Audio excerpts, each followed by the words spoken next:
On my deathbed, I'll be asking you to like, comment, and subscribe as I live stream myself shitting myself. Just defecating as I shed my mortal coil.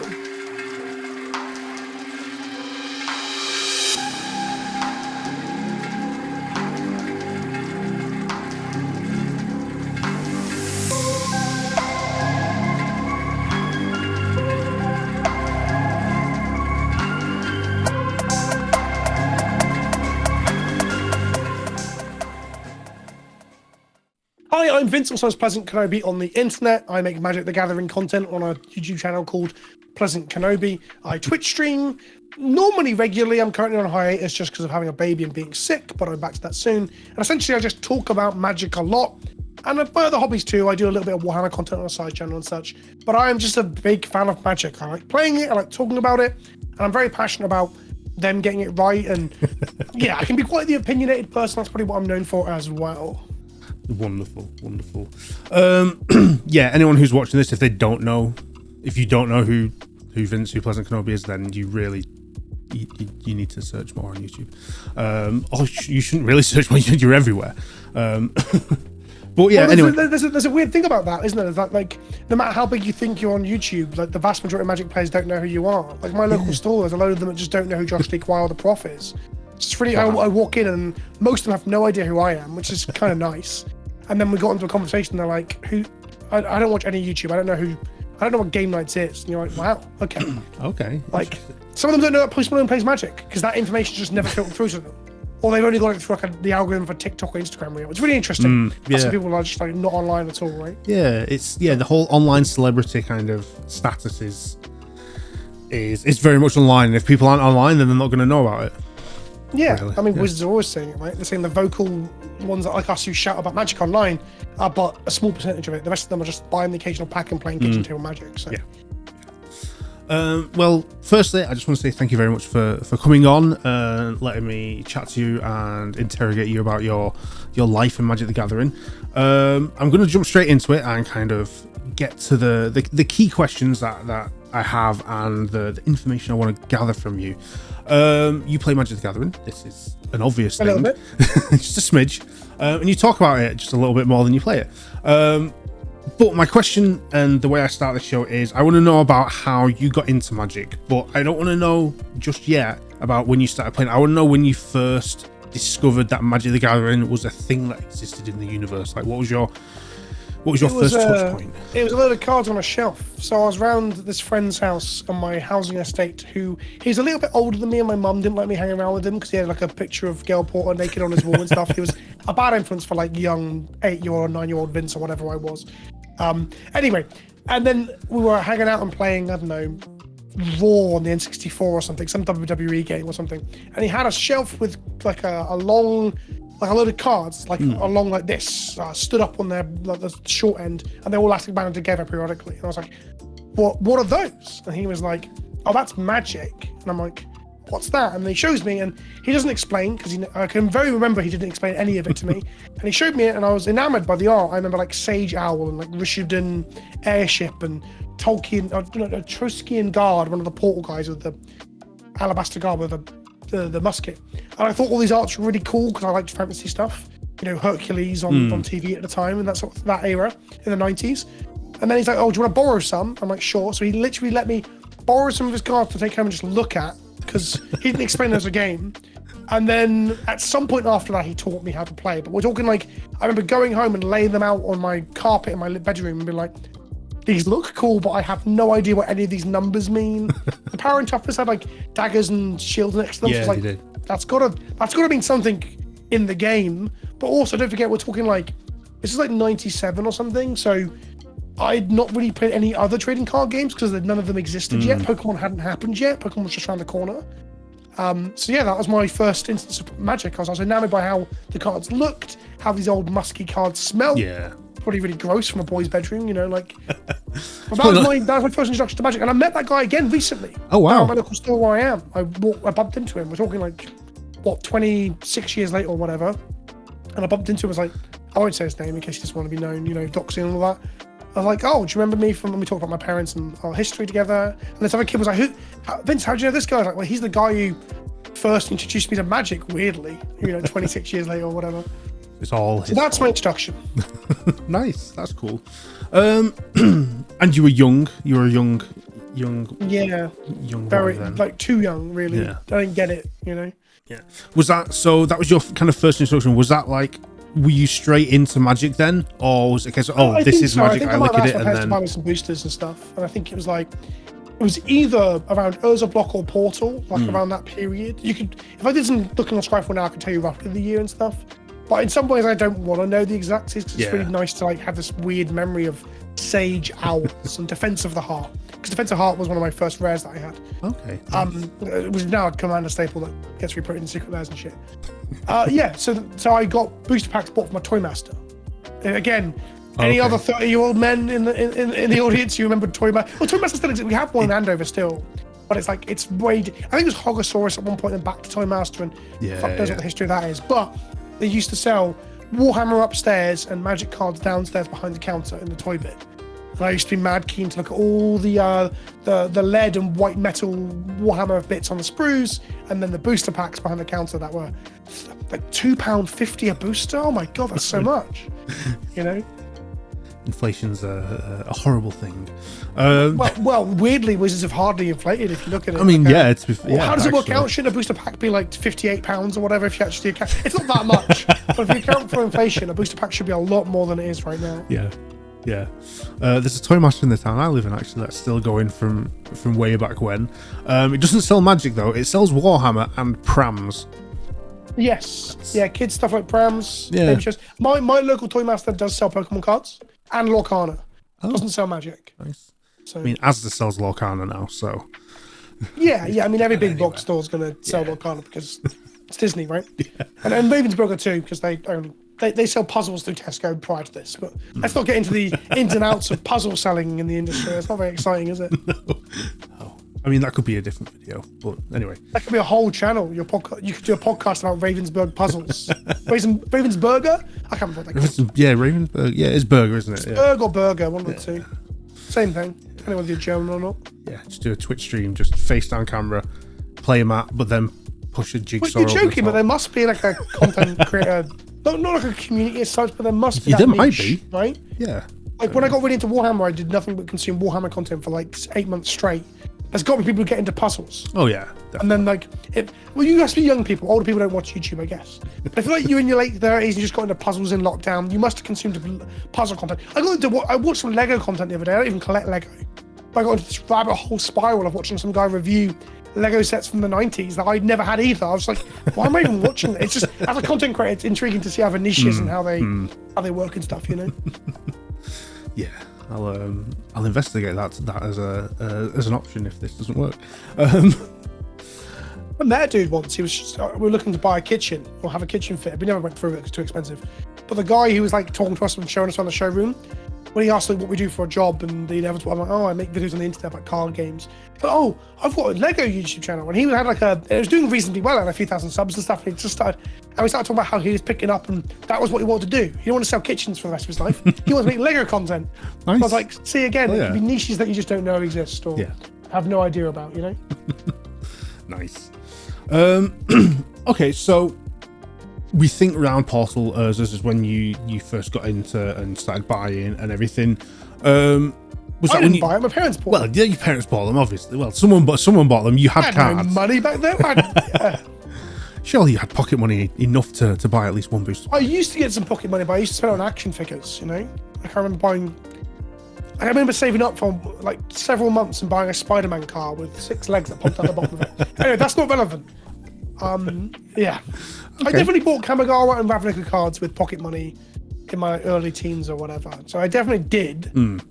I had tournament packs and I had the Rat's Nest deck that come with Umazawa's Jitte, the card that's now banned in Modern. Yeah. Legacy staple. Still have my copy that I played in Legacy. But I got that card in a pre-con back in, I don't know, 2008, 2006, like that. So yes, I did. But my question is, when did you start? When do you remember playing? Because you got cards to borrow and you didn't know how to play. When did you actually start like properly playing Magic? So like a little bit after that was like getting my parents to buy me boosters and then building decks and then playing them on the concrete outside my house and all the cards getting scratched up and stuff. That's how I got Defense of the Heart, right? Was doing Urza's Destiny or Saga pack. But like, do you mean generally playing on the pavement with other kids of my age and convincing them that this is cooler than Pokemon, honest? Or do you mean like going to stores and playing? I don't think you're going to stores and playing at that age. No, not a lot. I wasn't. But like, I can that's a vivid memory in itself. But yeah, so I played with local kids and like my primary school had this thing where at the end of terms you could bring in a board game. So I'd often take in Hero Quest, Dragon Quest, and like all these like really simple D&D games that I'd take in and we'd play. And then I'd also sometimes some of these special board game days I'd take in Magic, which was weird because Pokemon came around in like 99 when I was at the end of primary school. Everyone wanted to play Pokemon. I say play. Everyone wanted to collect Pokemon, and then no one wanted to play it. Yeah. And I had to bring Magic in and try and convince people that Magic was as cool as Pokemon, which was a struggle because I'm a big Pokemon fan too. So trying to convince like 10-year-olds that Magic's as cool as Pokemon is quite difficult. So I did that as well. I used to bring it in and try and teach the kids in my class to play, and then Okay, nice. So how old were you when you started going to stores and playing and kind of it becoming kind of more of a key hobby? I don't know how old you are. But I'm 36. So you're a little bit older than me. So you remember when England had like no game stores? Yes. Like game stores in England's like a new thing, right? In the last decade, let's say.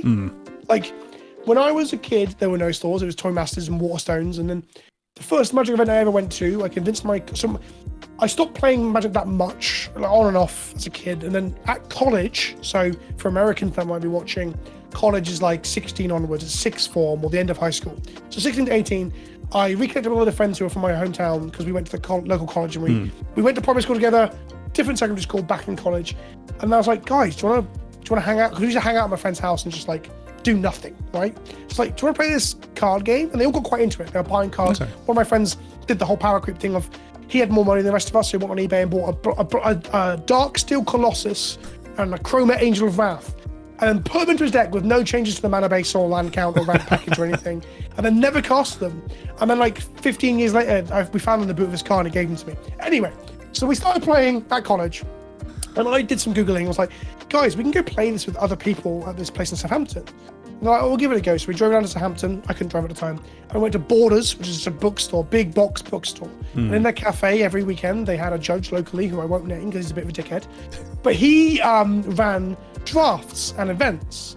And those events were the local Magic scene in the south coast of England in Southampton where we ended up playing. And all my other friends bounced off of it. They hated it. They're like, oh no, it's too competitive. I don't know what I'm doing.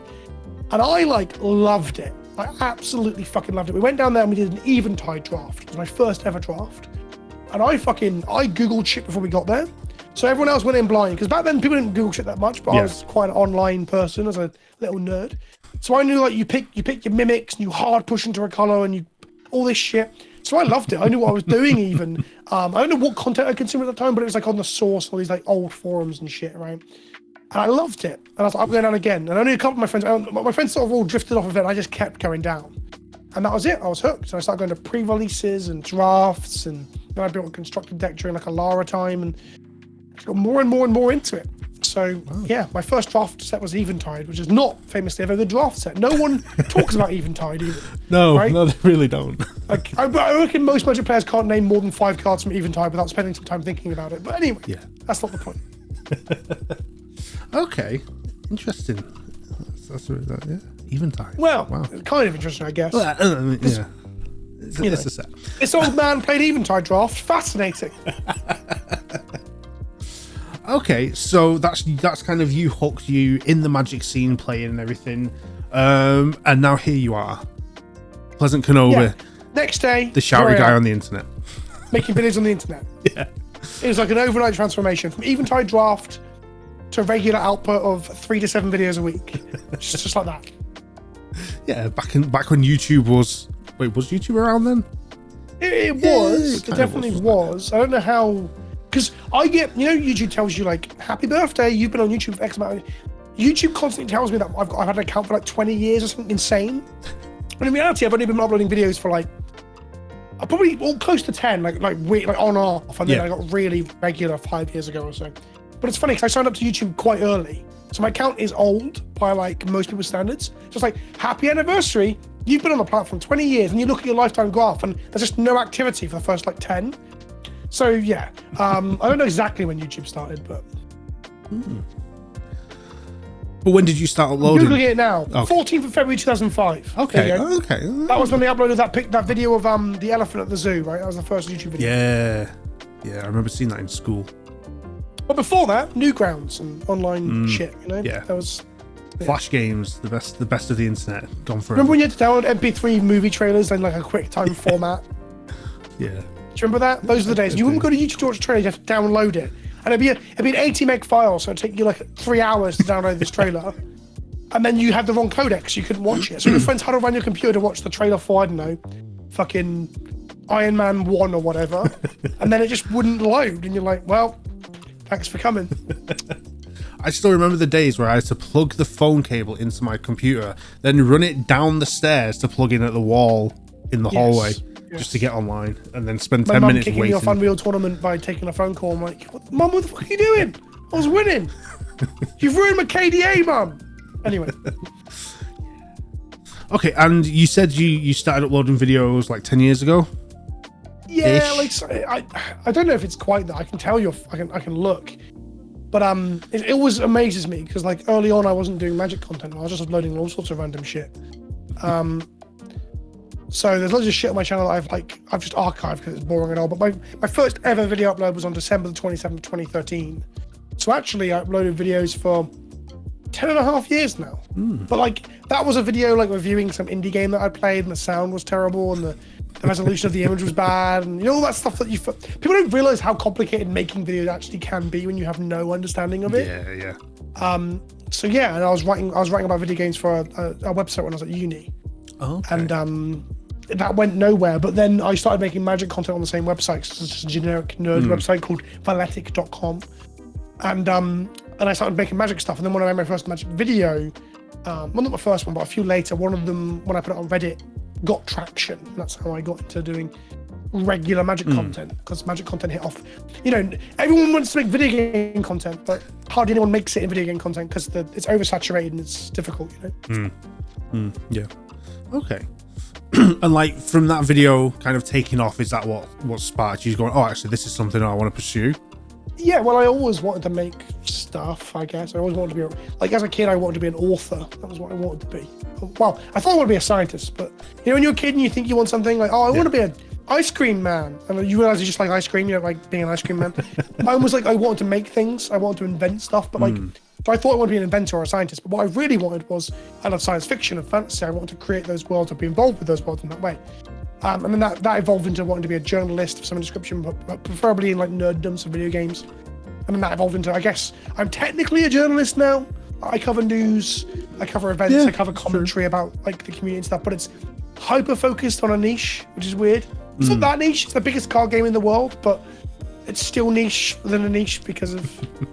So yeah, that's what it was. And then my, it was my first, my Dragon Ball Bees, no, Mono Red Tron. Mono Red Tron was the first thing I did. It was like casting Mono Red Tron and killing people for 36 damage on like turn 5 in Modern with like a stupid like Tron deck, and I was being really non-serious in the video. I was saying shit like Mono Red Tron's a way of life, it's an attitude. You're not a real man unless you're banefiring people for 36, and all this like bombastic, obviously like ironic stuff. But people enjoyed it because I edited down my gameplay and then made all these shit jokes, even with bad audio at the time. And then that just evolved into me making weird gameplay videos, and that then evolved into me making commentary videos, and then that evolved into me coming and doing podcasts with people and stuff. Yeah. Nice. But I mean, you are very successful at what you do. I would say you are a well-respected, kind of followed person within the community in terms of doing like content creation and stuff, and people do listen to what you have to say. So on that point, I kind of want to move slightly over to the present and kind of talk about your experience now in the community, because I feel, and you know, I don't know if you have any comment on this. In the past couple of years, Magic has had kind of another kind of resurgence and another like big push in terms of content and stuff that's out there for it. There's always been Magic content. I mean, you've been doing stuff for 10 years, but I feel in the past couple of years that's just kind of shot up in terms of visibility across the kind of gaming space. So what I want to ask is, you know, during this time now, you know, how are you finding the community and the kind of this, you know, what Magic is becoming in its present day form? There's a lot to. That's quite a wide big question, really. In a way. How am I finding the community? For the most part, good. So do you mean like other content creators in the content space? Do you mean like the reaction to my content from people watching? Just more your views and your kind of experience. Like, you know, it's the content creation space has boomed for Magic, and there's a lot of content out there now, a lot of new content, myself being one. And kind of being such a prominent person within the space, in terms of content creation, what's your you know, thoughts and experience of the way the format and the way the Magic community is kind of evolving with this, okay. Increase so, in content. I guess Magic content can be mapped in a way. So like I've always wondered about this, if anyone will ever make a video like this, where it's from like the first, second, third, and fourth wave of Magic content. You know how people talk about ska or like British metal or American metal, you have different waves. Yeah. How they influence things and how they change trends. I've always wondered if people will ever map that out. You know, like the early days of like, you know, early CFB and limited resources, and earlier than that, but you know, the forums that I mentioned earlier. Then you move on to like, you know, early days of Prof, and then Prof's probably even second or third wave, and then you have like the mana source who's not around that much anymore, and so on and so on and so on. So I feel like I'm quite late to the party, because I must be like fourth or fifth wave, probably fourth wave. But like so content has evolved and changes and constantly evolves and changes, and it's not really unique to even Magic. So within Magic itself, you've got changes in trends and attitudes, right? So it's kind of like two-pronged. So first, you've got the rise of the gameplay show. That's probably the most biggest change in the last year or two. Like, every motherfucker's got a gameplay show now. Like, it's kind of like it's almost like a parody of itself. It's so funny whenever a prominent name's like, oh, by the way, here's my paper gameplay show. Like, Mangucci's just launched one, but at least he's doing like non-commander. It's part of the reason I don't do EDH and Chill anymore, because I'm like, do we need another gameplay show in a way? So that's like a big prominent thing, and obviously a lot of people have had a huge success out of that, because just having good chemistry, good lighting and good sound allows you to have, you know, content that people will sit on the second monitor and watch, or watch in the background or whatever when they're building the decks. So that's one way. And then the other big development in recent time, I guess, is short form content, but that's not unique to Magic. No. Short form content has become a bigger thing in general. Like, you know, shorts were a big thing for a lot of new creators to get into in the last couple of years. YouTube was fucking mad for them, so they're pushing them like mad, trying to compete with Instagram and TikTok and all this new short form content. It's really funny to say YouTube like peel back from that. I mean, I can expand on this a lot. I've got a lot of thoughts on this sort of stuff too. But like, shorts aren't the push that they once were, right? Like a year or two ago, if you're making regular shorts, YouTube were giving you hundreds of thousands of views and putting you in front of people, and nowadays it's not so much. So they're like the two recent developments, but they lean towards the general developments in content, right? There's a lot of people that will watch only short form content in their Instagram reel, their TikTok feed, or the shorts reel. Shorts are still massive for YouTube. But then long form content, like the gameplay show, is like, we all know the rise of the long form video essay, right? How many people watch like 4-hour video essays on Fallout New Vegas? Like a 3-hour video essay by H-Bomber Guy on like plagiarism, right? That's a big thing. And like this year, YouTube said that they've grown their base on TV watchers by, I think it was like 180%. So like last year, roughly 180% more people watched YouTube on TVs than they did the year before. Yeah. Because people are sitting down in the living rooms and putting on long form content to watch in the living room, like a news show, or like I said, like a journalistic thing in a way. Yeah. And I do it to keep abreast of things that I'm interested in, like, you know, when the X-Men 97 cartoon was coming up, or recently I've been showing more interest in comics again, or Warhammer and tabletop games and D&D, I'll watch long-form content about it. So really, Magic's trends in content kind of just echo trends in the real life. And that's kind of part of like making content now, is you got to be aware of that stuff. But there's also an element of just making the stuff that you enjoy making. If I had to make shorts all day, I probably wouldn't be making content anymore. I'd probably burn out, you know. But yeah, there's loads of people coming up, and there's loads of room, and hope that was an adequate answer because it's such a wide question. It is a wide one. It's I do like to kind of like I ask it as a wide question and let you kind of find which area within that question you want to talk about. Sure. And being, someone who does make YouTube content and has for a while, it's nice to hear kind of your view and your kind of take on how that trend is moving. And well, I think I'm probably talking about trends in a real macro sense that's not helpful for anyone who wants to start making content. Like, if I'm honest about it, like if we're talking to people who want to start making videos, like the truth be told is that there's a whole different kettle of fish in a sense. It's like you need to find a thing that you're good at, or a niche within a niche. So doing things that are different to other people. Because if you're just doing the same shit, if you're just doing the same thing that Prof's doing, or I'm doing, or Josh Lee Kwai is doing, I guess gameplay is a weird one because I used to say no one's the command zone, you can't do what the command zone is doing, but people are doing similar numbers to the command zone on a much smaller budget. So I think I might have actually been wrong in that case. But I think, yeah, doing like something unique, but also just getting on with it. Like, ignore short form, long form, gameplay, video essay, whatever, all these fucking words I'm using that don't really matter. It's more about like if you want to make something and get something out in the world, whether it be art or just like opinion piece or journalistic pieces or whatever, you kind of have to get on and do it. Yeah.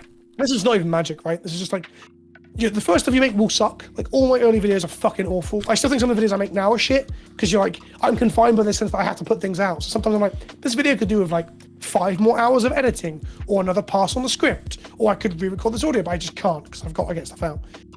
So there's all these stresses that really just mean like you just got to get out there and make shit and reiterate on shit and get involved with the conversation.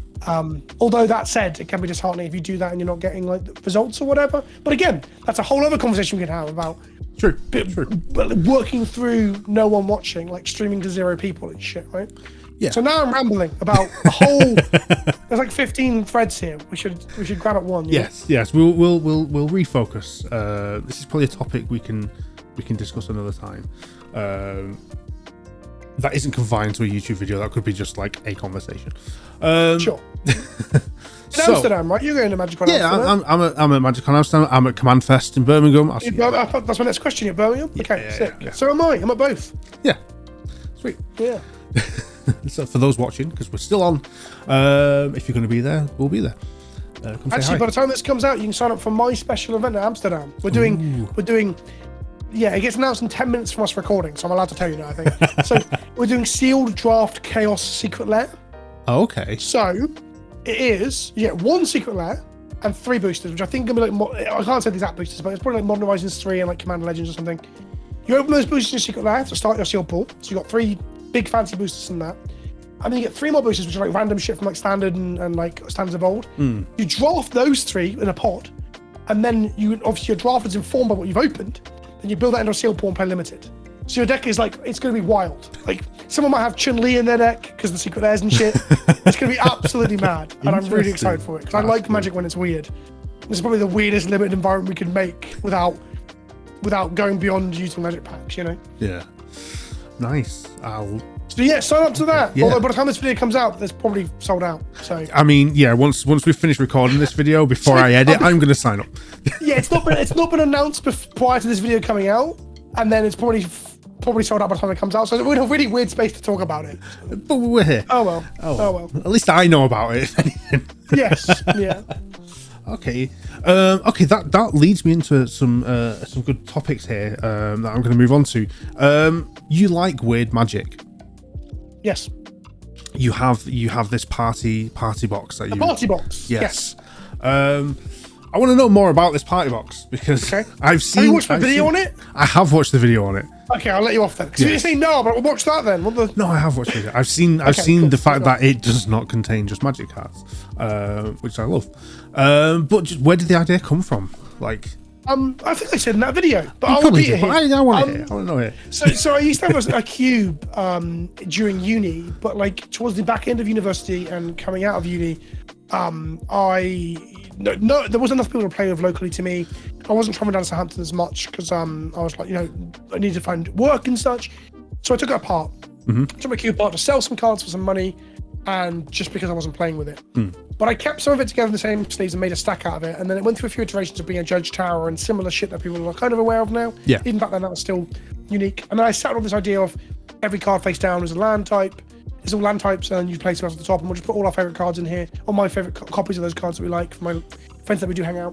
And then it became a regular thing that we played at GPs. So when I meet up with friends who are all around the country, you know, one from Wales, one from the South Coast, some guys from London, we'd go to GPs together. We'd go to like GP Bologna, for example, in Italy and stuff.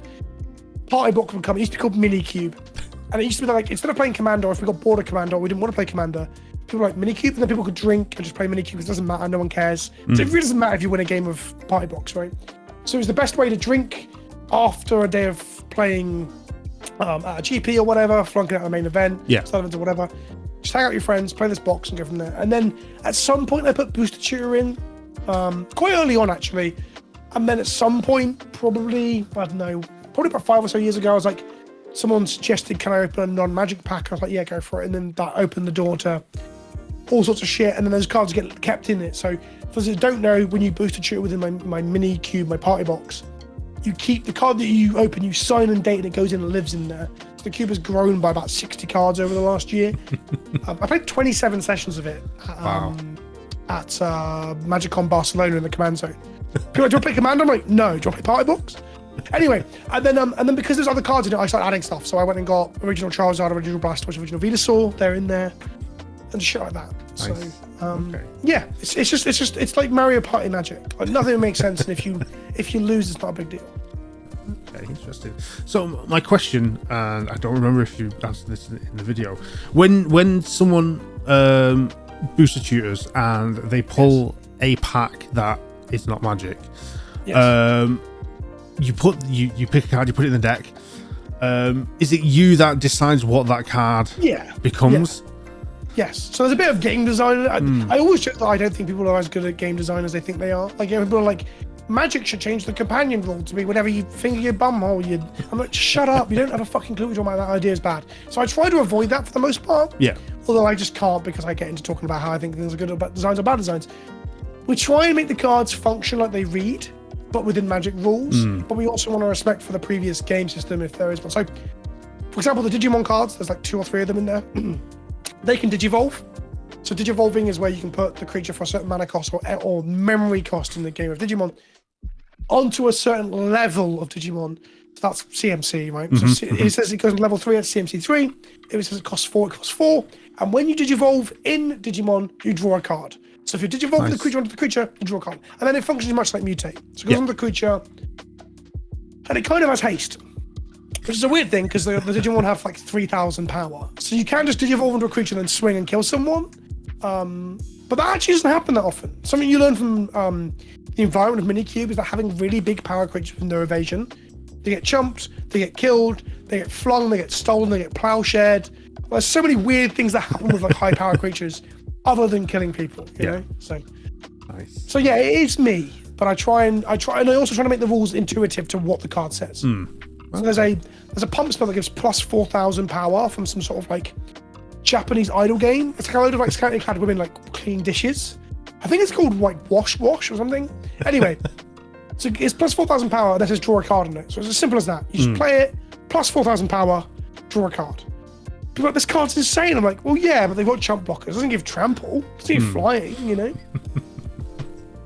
Nice. I like it. Sticking with the party box just for a second longer. Yeah, I love party box. I can go back to the cows come home. How long do you plan on keeping it going? Is it going to be a forever evolving deck? Forever is a long time, my friend. I know. That's why I asked. Like, you know, how big is the deck now? Will I reach out from my party box and stroke it one last time? I don't know. But I have no reason in my mind that I'd take it apart. What might happen is, across like this year's events and next year's events, I'll probably play it another like 60 times minimum at events to people. And people never want to boost a tutor into magic packs. They always want to boost a tutor into like fucking nonsense, right?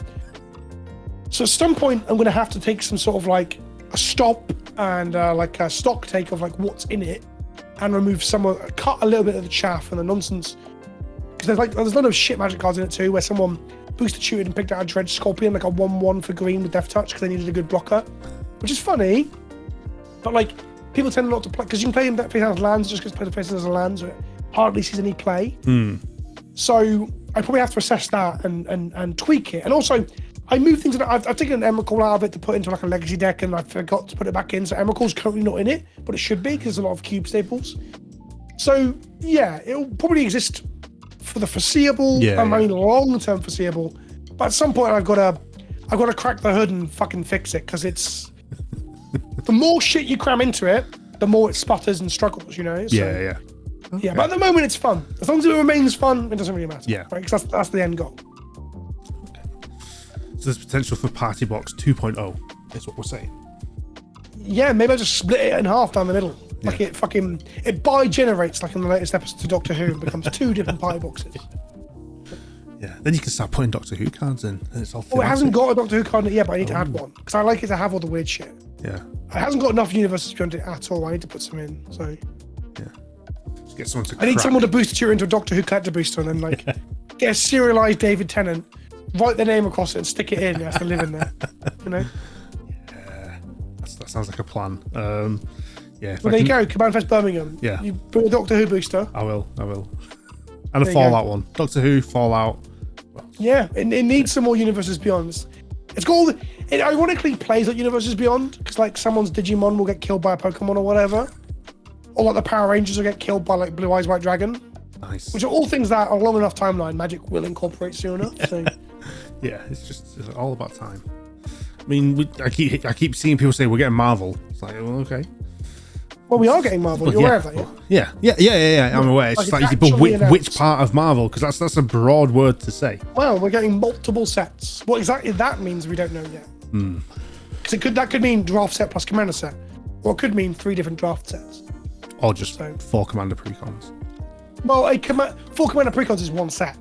Yeah. Right. They have said there are sets. Oh, okay. Interesting. So whether that means multiple secret layers, commander product, and draft, or if it means over the course of a year we get 3 different draft sets, or 2 years we get whatever. I think there's a lot of depth there, but I also want to return to Warhammer because there's a lot of depth there. I'd love to see a draftable Warhammer set. You know? Yeah, it'd be nice. And those precon commander decks just weren't enough. They were great, but there is so much more in Warhammer. There's so much more room for. Yeah, I agree. And I think it's draftable too. Like the argument that some universes beyond don't lend to a draftable booster product because, for example, Doctor Who, like how many creatures with flying or trample do you get? Like how do you balance out a limited environment? But Warhammer, you absolutely could. There's ships and robots and aliens and flying creatures and monsters and demons. There's so much room that draftable archetypes would work. So I'd love to see like a 460 card big set with like, you know, and then we get to see Eldar, we get to see the Orc, we get to see Tau. Yeah. We get a focus on like 1 or 2 of the Space Marine Legions. We get to see like nice. Dante and Helbrecht or whatever, you know. Yeah. Yeah, that'd be cool. If only. Yeah. If Wizards want a creative consultant, they can reach out. Yes. They're listening. You know what to do. You know who to contact. Yeah. You've got my number, Wizards, I think. Okay, so I'm going to move on because we could talk about Party Box forever, as we know. Yes. I'm going to ask the hard-hitting questions now. I ask these to everyone, and I always state that I take your first answer as gospel and concrete forever onwards. Okay. So be warned. I'm a very mood of the moment kind of guy, so you can take it as gospel, but it might not be definitive. Yeah. In terms of Magic, in terms of you as a player, not as a content creator, but as a player, what is your favorite color or color pairings to play? Like the most? I'm a huge variety man, so I play all sorts of shit. But if I had to pick one, I'm probably gonna play like mono white. Okay. Is a thing that I've always, well, I say always, I've loved for the best part of 10 years in multiple formats. Green, white, blue, white, that sort of stuff. I've always been a big fan of like asking for white to be better. And I think they did it. I think they did a really good job of actually expanding what white does in Commander, for example. But I mean, I can't, you know, I said earlier, question was too narrow, too wide. This is too narrow because now I'm like, yeah, but it depends on the format. Like I'm playing a blue-red Brawl deck with Saheeli, the new Saheeli from LCI at the helm this morning. The deck is fucking awesome. So, yeah, I'm a variety of the spice of life kind of guy. That's why I like Magic so much, because Magic is so varied. Yeah. If I had to pick, it's probably like sort of like white stacks, death and taxes, that sort of stuff. Yeah. Something with white in as more of is what you lean to the most, but you will play everything. Yeah, exactly. I'm hugely into everything. But if I can make their spells cost more, I can blow up their lands, I can play with equipment, I'll do that. That's fine. Okay, so you play land destruction. Nice. And Flicker. Flicker is like absolutely my favorite thing to do in Magic. So Nice. Flicker Wisp is my favorite card. Like there's no other card comes close to Flicker Okay, Wisp, that literally pulls on to my next question, which is your top three, your current top three cards. Current top three cards is Flicker Wisp, Thalia Guardian of Thraben, Okay. and Abdul Adrian, Garion's Ward. There you go. I don't know that one. He's a 5-mana human warrior from the Battle of Baldur's Gate set. He is the actual main character from Baldur's Gate 1 and 2, but he's like from the novelization of it, which is really funny because you can play anything. You can be like a half orc rogue, but he's like a white dude, a human, and he's like a warrior. It's really boring. Anyway, but he enters the battlefield, he triggers, he puts permanents underneath him, non-land permanents inside him, exile inside him, and then like 1/1 soldiers fall out of him for each one you put him. He's got background, so you can play him in any of the 5 color pairings, right? Mono white through to all the color pairings. I played blue white, but I've actually started building black white and red white. I'm tempted to build all of them because they're so much fun. But basically, he's a flicker commander, so you put a lot of value ETBs under him, flicker him, they'll get triggered, they go back inside him, flicker him again, and you just get these massive value chains. He actually combos really easily in like black white. Like if you put animate dead on him, he goes infinite.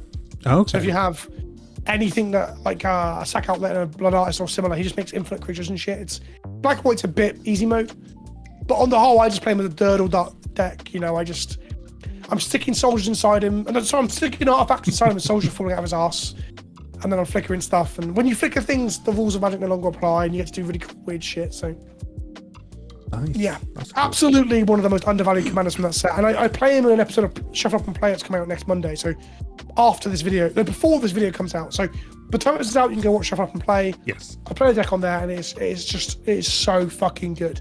And Flicker Wisp shows up in that video too. And Flicker Wisp is he's just taking names and kicking ass. He's just so fucking good. So. Okay, nice. I like it. There are 8 Flicker Wisps in Party Box, by the way. Oh. Because you can flicker your lands. So if you play like a Grizzlebrand face down, you flicker Wisp it and it comes back as Grizzlebrand. It's like a core mechanic of the game. It's like Flicker Wisp is better than any other creature because it gets to do this weird show and telly thing. So Nice. That's cool. yeah.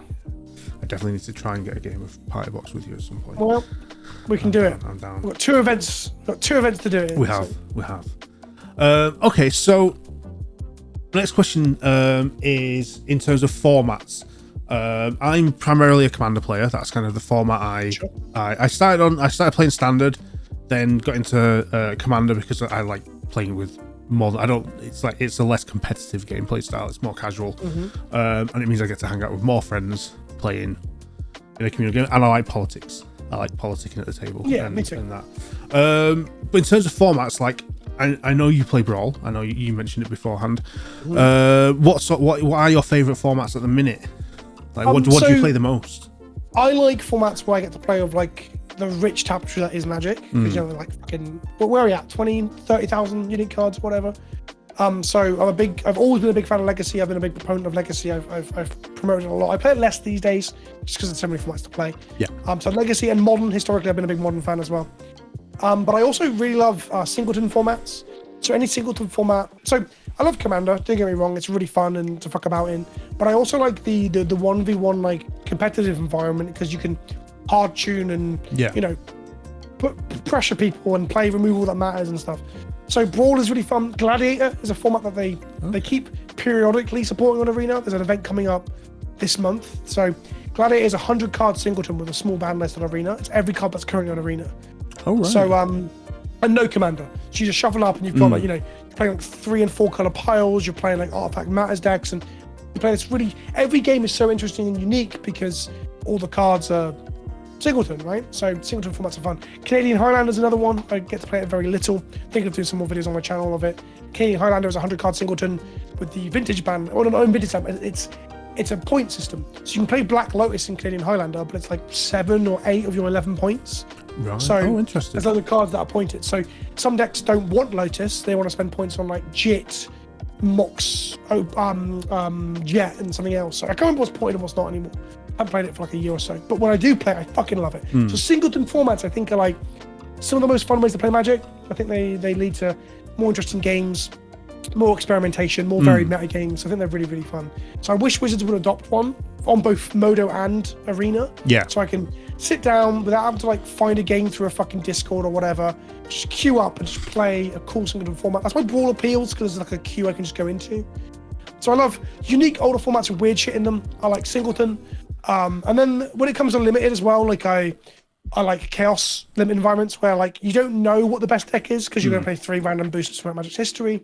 And I fucking love Cube as well. Cube speaks to like the stuff I just said. So Cube, for those who don't know, is a custom limited environment. So someone builds it and brings it and you draft it and you give the cards back at the end, you don't keep them. And cubes can vary. You can have an artifact centered cube, you can have a powered cube with like legacy, vintage level power stuff like Black Lotuses and shit in it. Or you can play non-powered, which is my favorite, which is like all those powerful cards in Magic, excluding the really powerful vintage stuff. And then you build a deck and you draft around it. And it's all about synergy because the packs aren't rarity sorted. So you can open a 15 card pack, just 15 mythics and rares, and you're like, fucking hell, this is not the best cards in Magic. And it's not about opening a bomb and playing with it. It's about drafting a deck where your cards are so cohesive. It's like a strong mono red plan or mono white plan will be able to beat out blue green good stuff or green ramp or black mono black control or whatever. Or if you're in blue red, you get the twin combo. You might find twin and so on. Cube is fucking awesome. Again, because the games are varied. The draft is really cool because you're playing with all the most powerful, interesting cards in Magic. Because playing with powerful cards is fun, right? There's no two ways about it. Yeah. So yeah, that's a lot of formats, but that's one of the wonders of Magic is that I play Magic quite a bit and I talk about Magic quite a bit, but it's such a wide and varied game that I can if a format is pissing me off, I think it's unbalanced or broken or I'm bored of it or I'm tired of it, I can just move to a different deck in different formats. So for example, when Modern's been at a bad point, I played a Legacy. When Legacy's at a bad point, I can play Modern. Or recently I just got really back into Modern for like 2 weeks up to an RCQ. Did quite bad at the RCQ. And now I haven't played any Modern for like 2 weeks because I've been playing Brawl and Commander instead. So okay. That's one of the great things about Magic. It's compared to Warhammer, which I also play competitively. Warhammer is shallow. That sounds really harsh, but it's true. Like there's not that many ways to play Warhammer. There's more ways to enjoy the hobby in terms of painting and lore and audiobooks and shit. But in terms of playing, Magic's got it beat. Magic's got almost every tabletop game beat for just breadth of formats that you can. Even like tiny leaders or some shit, you'll be able to find like 100 people online that play it, right? Like where like you can try and play like a format of another thing and you'd struggle. But there's not enough people. Magic is so big and so expansive that it can accommodate all these silly little formats. You know, that was I should have said one format and moved on, but I just wanted to gush about all these cool formats. You know. I hold my hand up and I say I don't play enough other formats. I kind of got into, like I said, Standard, then went into Commander, and then it became my little comfort zone, and it's just like where I farm. But I do know, I do need to branch out. Right? Like it's fucking hard to find time. I'm very lucky that like my job is just knowing about Magic and talking about Magic. So even if my wife walks in, I'm telling her I've got a busy day and I'm playing Arena or Modo, and like she can't say anything because it's market research. It's understanding my source material and my subject area, you know.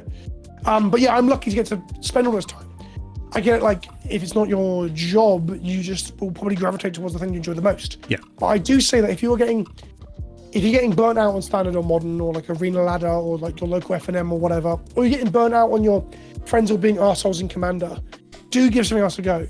Like it might not be that Magic is the problem. It might be that you're not playing enough different versions of Magic. Yeah. Sound like a real fanboy, but I do think Magic's pretty fucking good. Yeah, so it is. It's cool. It's cool. It's why we're here. Yeah, it's pretty sick. Okay, cool. Hard hitting questions out of the way, and kind of, I feel I've got a good insight. Or you're gonna ask me my stance on like fucking the British government or some of the world. No. People want to know what your favorite cards are and what colors you play, and no one gives a shit about anything else these days. Yeah, but I answer those questions every day, and my answer changes all the time. Like, I'm surprised it's not running jokes. I always say, one of my favorite cards. It's like, I said that about a lot of stuff, but to be fair, there's 30,000 cards. 1,000 of them are giving my favorites, right? Yeah. True. I mean, I could ask you, like, what's your stance on Commander decks being attached to Modern Horizons 3, but we know that because you've done videos on that. I did a video on it, yeah, you did. Indeed. That's a problem. I do so many fucking videos. Yeah. I don't do enough. I have so many things to say today. I had to, like, pick out the things that I had time to write down notes, talk about, and then edit. I don't have enough time to do all of it. Well, I would. To be fair, I was sick. I've been sick, and that's why I'm coughing so much. I've been sick, so If I wasn't fucking sick, I would have been able to talk about how Power Crept, the main set of Thunder Junction, looks like. But it's too late. We're already on to Commander and Big Score and newspapers, and no one wants to fucking know about Thunder Junction anymore. No, people just want little animals running around already. We're already on Bloomberg. I don't even know when that set comes out. I don't know if that's... Is that the next one? Thunder Junction again because of Loot. The little Yordle. You're aware of him, yeah? The little animal creature thing that Jace adopted? Am I? Well, go watch my video from yesterday then. I will. I'll have to. I've been working. Jace opens the vault, and the top secret special fucking thing inside is a little baby. A little furry orange baby. That the art is done by one of the lead creative designers from League of Legends. Oh, I've seen the artwork. I've seen the artwork of it. Yeah, that's why it looks like Smolder or Gnar or like Timo or whatever. It's because the same fucking designer. Oh wow. Okay. So, you know. I can rant about certain things in Magic. I won't right now. Like the whole Phyrexian end is just bullshit. And why is it we're going to all these planes and there's not one single image of some damage from that wall? Well, that's not true. There was some lands being rebuilt in Markov Manor. One of the Shockland arts showed like a building being rebuilt. It's really funny because the art is repurposed from post-War of the Spark. So after War of the Spark, there's some lands on Magic the Gathering Online that show like the Hallowed Fountain being rebuilt. And then fast forward to now, they just released them in like the Clue edition or some shit. They got released reasonably recently, and I was like, holy shit! Actual factual ramifications within the environment of the invasion of the Phyrexians. So I was like, no, Vince, that's the War of the Spark ramifications getting printed like 10 years later. It's not 10 years, but still a long time. Yeah. I feel like an old man. War of the Spark felt like yesterday, but it's like 5 years ago or whatever. Yeah. But still, they're not proper. Anyway, Phyrexian, whatever. We should still be in that war now in terms of sets, but they did it in one. Gotta move on. Gotta make Kellen, so we can sell Kellen t-shirts, and then they haven't. I don't know. The main character thing at the moment is very strange to me. I don't know what's going on. Like, I generally reckon if I went to my local game store, they're really quite new to Magic and green. Like I said, they don't know who Josh Enquires, for example. And I asked them, who's the main character of Magic? I reckon less than 50% of them would know it's meant to be Kellen, like in the last couple of sets. I'd say Kellen, I'm like, oh, that guy that like searches for equipment? I'm like, yeah, that guy. No one knows.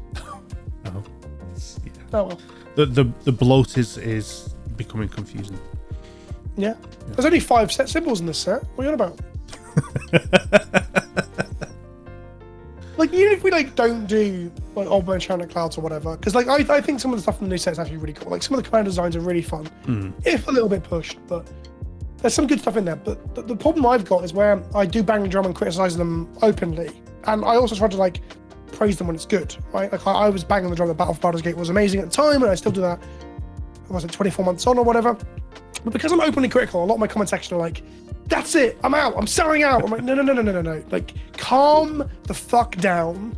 Like, this one thing is stupid, but like these 3 things aren't. Like, Magic is so big because they release so much shit that like it is many things to many people. But some people just want to be like, yes, Vince, you're right.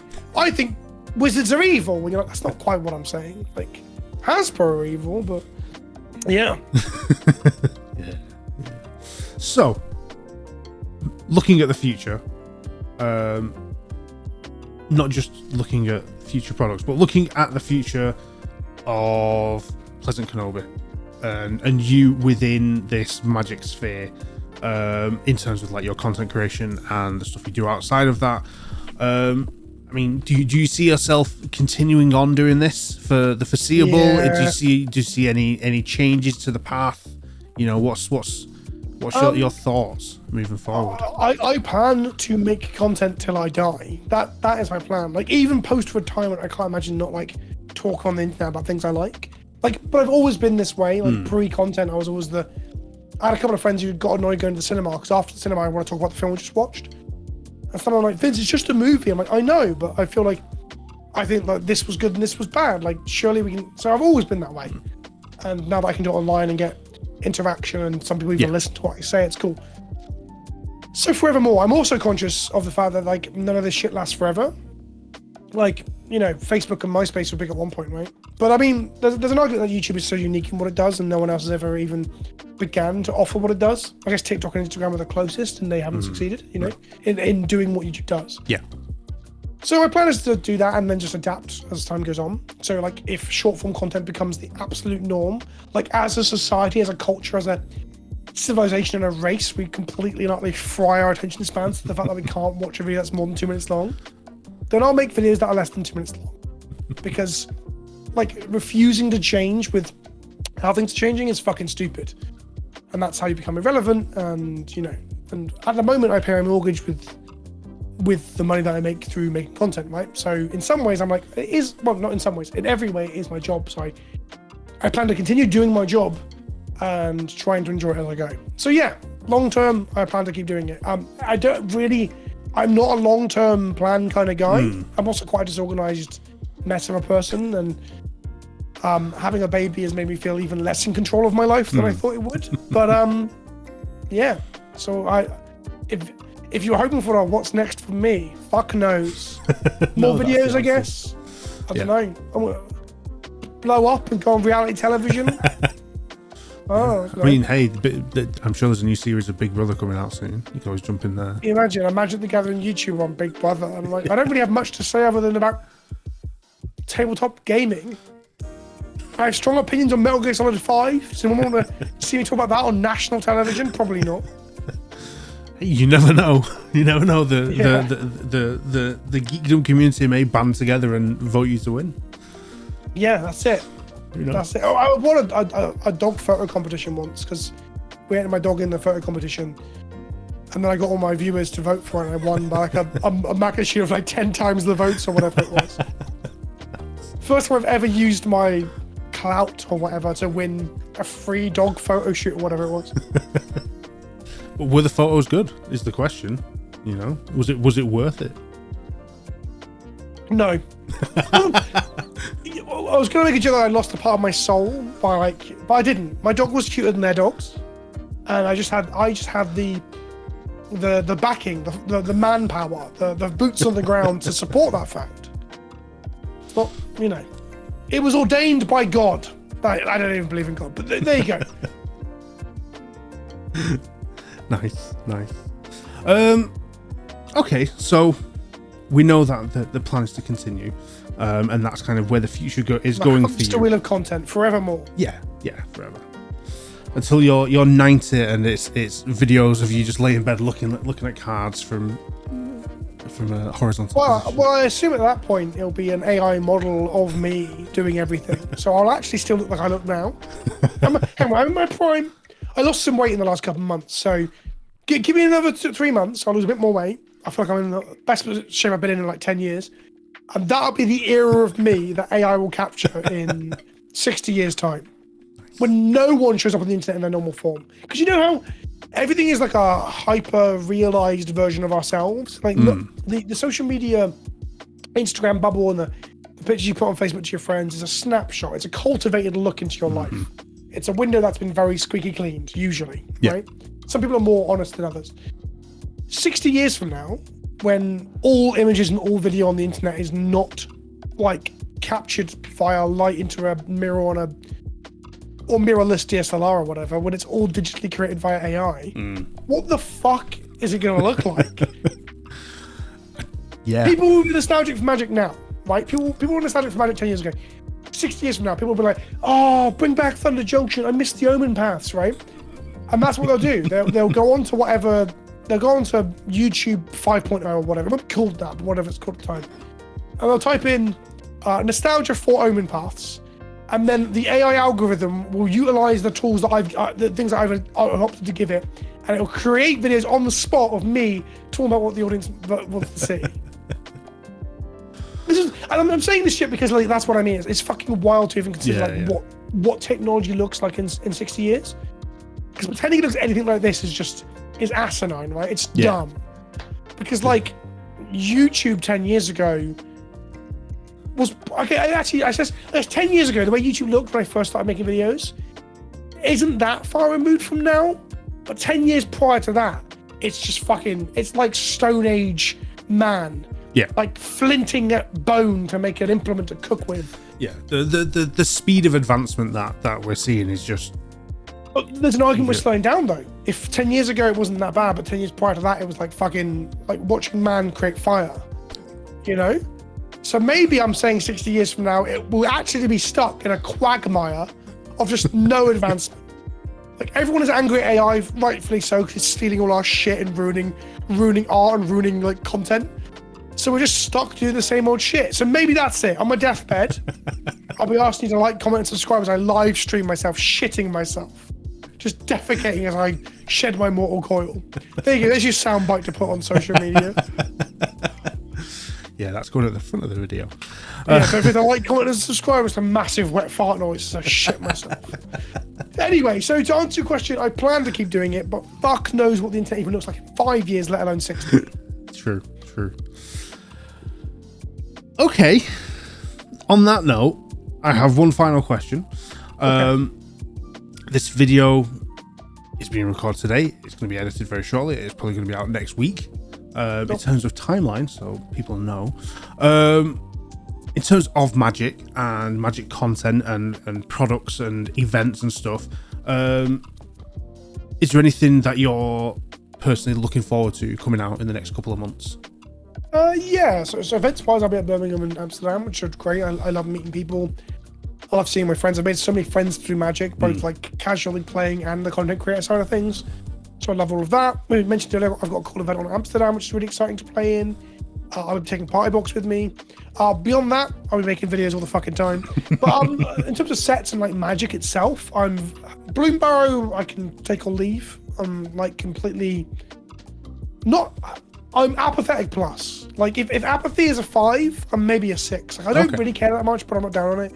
Duskmord, if the set that's like a large like horror house that's going to be referencing 80s horror and shit, that I'm super into. I'm already eyeing up a lot of horror movies that like I haven't seen before to watch in preparation. Nice. I'm hoping they do something like, I don't know, Secret Lair or showcase slots that are like famous slasher characters. Yeah, definitely. I'd love to see like Jason Voorhees and Freddy Krueger and Mike Myers. Yeah, it's Mike Myers and Michael Myers. Mike Myers is the act. No, Mike Myers is the character. No. Fuck, someone can correct me in the comments. No, Michael is the slasher. Mike Myers. I'm googling it. Which one is Dr. Evil? Fuck it, put Dr. Evil in there.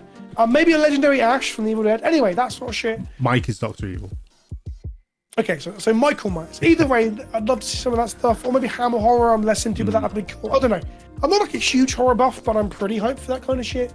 So Dustborn I'm excited for. And that's probably it for the next few months, because once we get beyond that, we get into like Space Opera, which I'm also quite excited for. There's a lot of stuff on the docket that I'm really, really hyped for. Cowboys, I was take it or leave it as well. That's why when it was just like, it felt a little bit superficial in channel, I'm like, cool, whatever.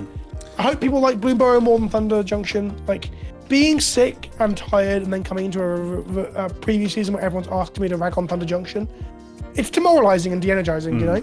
You want to come in and be like, yeah, fuck yeah, Magic. And then everyone's like, fuck these cowboy hats. And you're like, oh, well, I kind of agree. Well, I don't agree with fuck cowboy hats. Fuck Marquesa, what's she doing here? I want to know about the slime blob man with the 6 feet. Give me some background on that guy. It's a good question. Was that a good answer? I don't know if that was a good answer. I'm excited for the horror shit. Yeah. What Modern Horizons 3? Any thoughts? I mean, that's kind of out around the same time as MagicCon as well, so we're going to see a lot of that. It's release weekend, I think, for Amsterdam. Yeah. Modern Horizons is love-hate. People who are familiar with my content know that I made a lot of videos about how the power creep of Horizons has done like huge irreparable damage to Eternal formats and people's attitudes towards them. Not only in the sense of like Modern being dominated by like grief and fury is bad inherently, but like having your favorite decks get rotated out of the format never to return because the non-rotating format is artificially rotated by powerful shit in Horizons.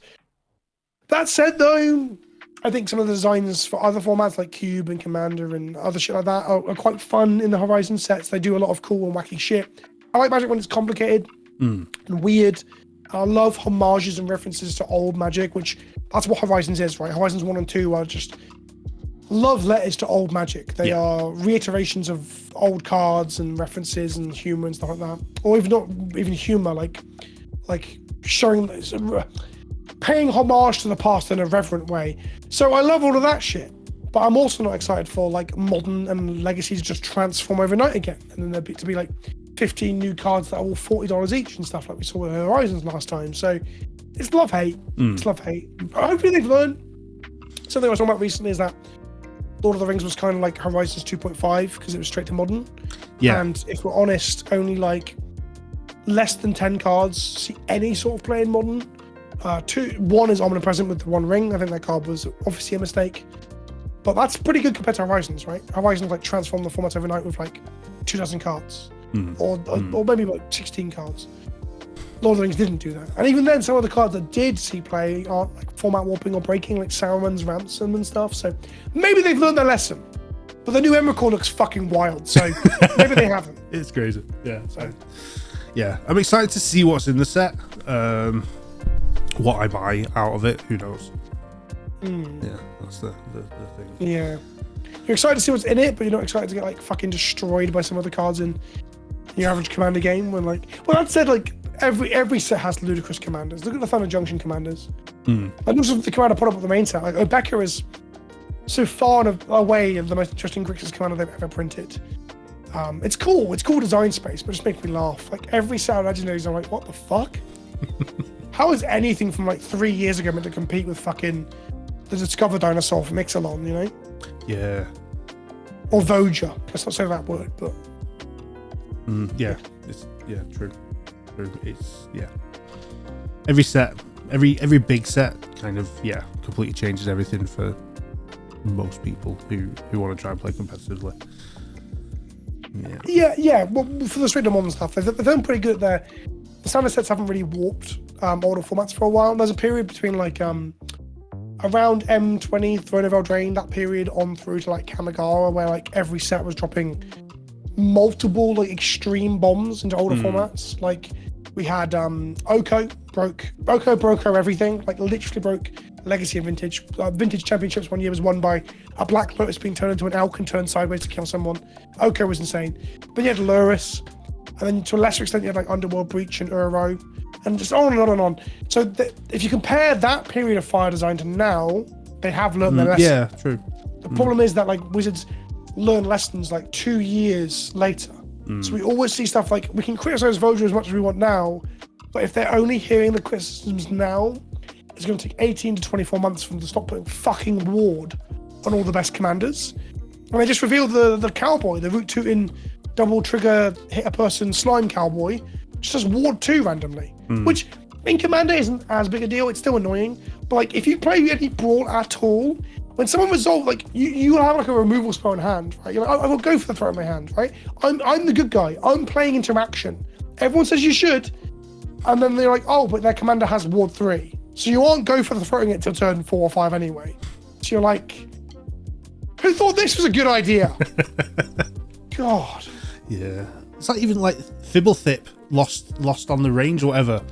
Look at he's ward 2. It's like, think of it this way, right? Ward is a worse hexproof. But it's actually worse than hexproof by like a large margin in terms of, if I said to you, you want to power up a card and you want to be the most powerful broken thing it can be, would you give it hexproof or ward? You give it hexproof. The difference is that Wizards are fully aware of this, and thus hexproof is used very sparingly. Meanwhile, ward, which isn't far removed from hexproof in many ways, is not considered to be this power level, so they just stick it on loads of shit. Like Fibblethip's got it, Voja's got it, the Slime Cowboy's got it. The weird new Mardu guy that turns treasures into creatures, which is just fucking cracked. That card is so good. But I wanted to make a video about it today, but I didn't get a chance. Maybe I will before the day is over.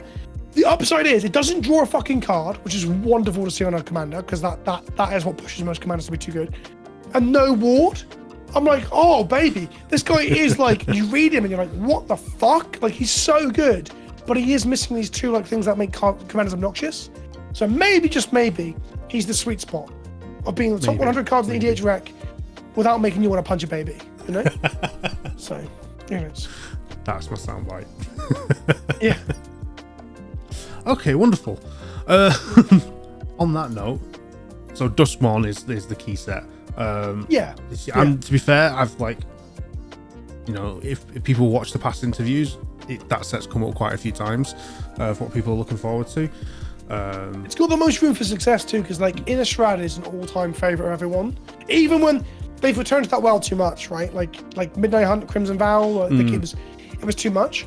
But like people still love Innistrad. Like if we return to Innistrad tomorrow, people would be a bit like, oh fuck again, but people would still be excited to see gothic horror creepy shit. Yeah, like, people love that stuff. So us going to it, that's what I want to see them do, is open the fucking multiverse up. So it's not just like, if you want creepy shit, it's Innistrad. If you want a city, it's Ravnica. They tried to do it with New Capenna, but because market research says that New Capenna is not popular, they seem scared to go back to New Capenna. It's just every decision that's informed by a market research document is so funny to me. So the fact that we're going to get another horror plane is super exciting, because we can get a different take on it, a slightly different twist. Yeah, we can do things like, they might have a chainsaw somewhere in there as a homage that they didn't do. Even though they did the Meat Hook Massacre, which is like the Chainsaw Massacre card and Innistrad, they didn't do chainsaws, right? But we might get like, you know, steampunk chainsaws and shit. They can do something different. Open the universe up and do these interesting things, as opposed to doing the same old shit, or the same old shit in a cowboy hat. Yeah. It's true. Okay, well, on that note, I kind of have no more set questions to ask you. So I'm not going to ask you anymore. We did it. We managed to get to the end of this. I didn't think we would at one point, but we did. Yeah. Well, you ask questions, and I'm like, how much time you got? This is true. Yeah. It's a conversation. It's not like a rigid interview. This.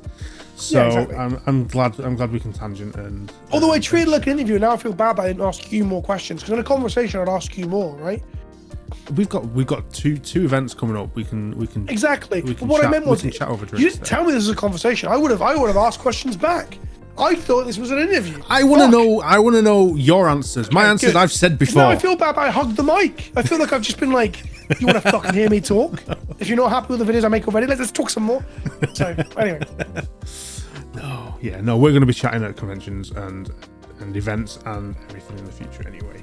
I'll probably be interviewing you at those as well if I can. So you'll be talking a lot more, and I'll just be stood there with a microphone. So it's fine. I refuse to talk in future. But you talk. I thought this was a conversation. God damn it. But as we wrap this up, I do want to ask. Well, I don't want to ask questions all this time. That's all I've done. You don't let me speak. You are PleasantKenobi. If people watching, if you don't know who I've been talking to or being talked at for the past hour, then you clearly need to do more research in Magic on the internet. But for those that don't know, can you please plug away pluggables? Yes, please plug away of who you are, where people can find you, and what you've got going on. You should type into YouTube PleasantKenobi. That's pleasant, the word describing someone as being nice, because I am, and Kenobi the Star Wars thing, because I was a fucking idiot when I'm in my account. And you should go to PleasantKenobi on YouTube and check out my stuff there. I make videos every single week about Magic. I make multiple. Sometimes it can be more than 7 if I'm like in a really active period. I make a lot of shit. I have a lot to say, and I like playing Magic and recording that and putting that out there too. I also Twitch stream. I haven't returned to it, but I'll be returning soon. Weekly over on twitch.tv/PleasantKenobi. Where I stream the older formats, the Legacy and Modern, Cube, the formats we talked about earlier. Beyond that, I'm active on Twitter, where I just shit post and talk about Magic a lot, PleasantKenobi. Instagram, shit post and talk about Magic a lot, PleasantKenobi. And TikTok, where you just get regurgitated shit from my YouTube channel, so it's not really that exciting. That's me, basically. And if you like Warhammer 40k, I also periodically upload there to PK's War Room, which you can find on my... It's linked in my other channel as well, but that one's on the back burner because I don't have the time and energy to do two channels at the moment. So one day, eventually. That's one of the goals for the future. There we go. 2 channels. Yeah, there we go. Yeah. Although I'm so fried from being ill and tired, that I'm like, that's never going to happen. Like I'm sat here like a husk of my former self, you know. But yeah, so with the plugs done. The last thing for me to do is to, everyone watching, thank you very much for sitting down and hanging out with us. Do the things like subscribe, comment, share, all that malarkey that we do to please the algorithm gods and everything. And we'll call it there, and I will say goodbye, and we'll see you next time. Thanks for having me.